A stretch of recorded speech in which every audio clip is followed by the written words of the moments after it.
So yeah, if there's anybody watching that knows what this is, because I don't know much about these Paul Reed Smith guitars, leave it in the comments, or if you agree with the owner that this was an employee-made guitar, well, put that in the comment section. So anyway.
All right, so while this white is drying, let me explain a few things. First of all, the colors that I'm using from Duplicolor Perfect Match are Universal Black,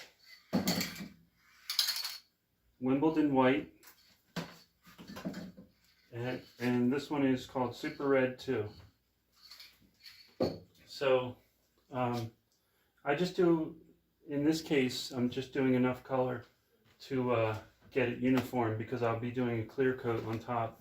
A lot of the Frankenstrats that I've done, I don't use a clear coat so that I can distress them a bit. But this one I'm not sure if I'm going to distress or not. Depends how it turns out. And a lot of times I'll leave the tape on after I do the white paint, and then do the tape for the white stripes before I do the red paint. But in this case, I'm going to pull the tape off, and I didn't do any complex design, so I'm going to pull the tape off and then I'll retape it, because sometimes, which it doesn't really matter to me, but sometimes if you tape over top of this old tape and then you paint the red, then sometimes, since it's on there for so long, it'll get like it'll kind of tear the paint, which sometimes I like that, so it doesn't really matter. But in this case, I wanted to try to keep it a little neat, so I will pull the tape. This has just been like 10 minutes since I finished painting this white, so I'll pull the tape off in a few minutes. I'll do that off camera, I guess, but I'll just pull the tape off, and then I'll retape it for the red.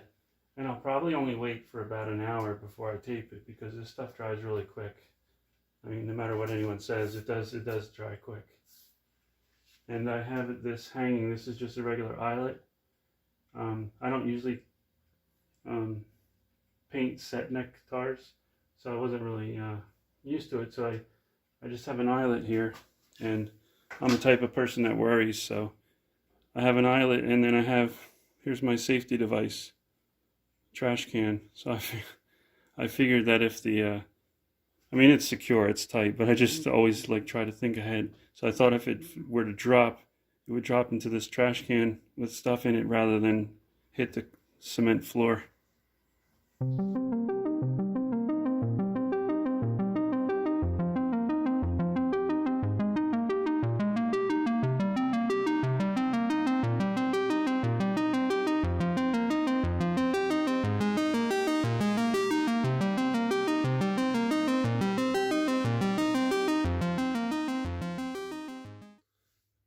Okay, so here's the finished guitar. Well, almost, just about finished.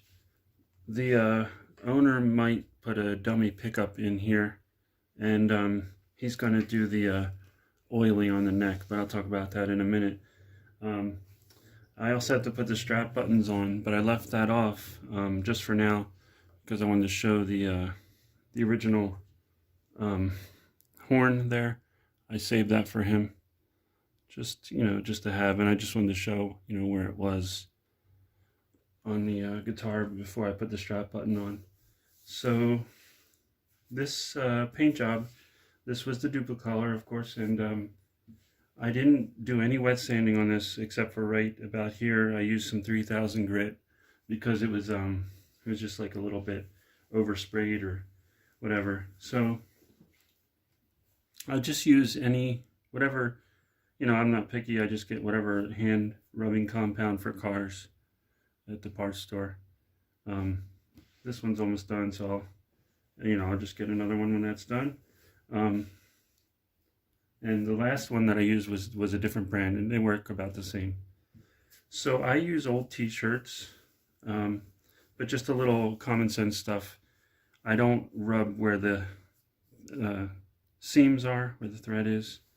And if there's, try to use a shirt that either doesn't have a logo, or you don't use any one that has like printing on it, because you don't want to be rubbing your guitar with that. So this guitar has quite a few really nice inlays in it. It has the birds and it has the moons, which is kind of special. It has the moons up here, and it also has the bird inlay on the headstock, which is a private stock inlay. I saved that by first taping kind of randomly taping around it and spraying it black, and then wet sanding that, and then taping close, right to the edges of the birds. I didn't tape over it and cut it out. I just put little bits of tape on each edge, then sprayed that black, took that off and sprayed it clear. So I left I did paint the truss rod knot a little bit, but I did that because I didn't want to mess with that, and I don't think a little paint on it is going to hurt it. And I left the cover off because the old cover didn't fit well.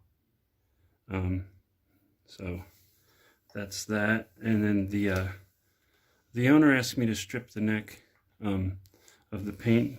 He wanted bare wood, so that's why I did this little mark here. But as you can see, it's came out pretty well. So let me know what you think about this, if this was a good transformation, or if you were a fan of the old body style that this had.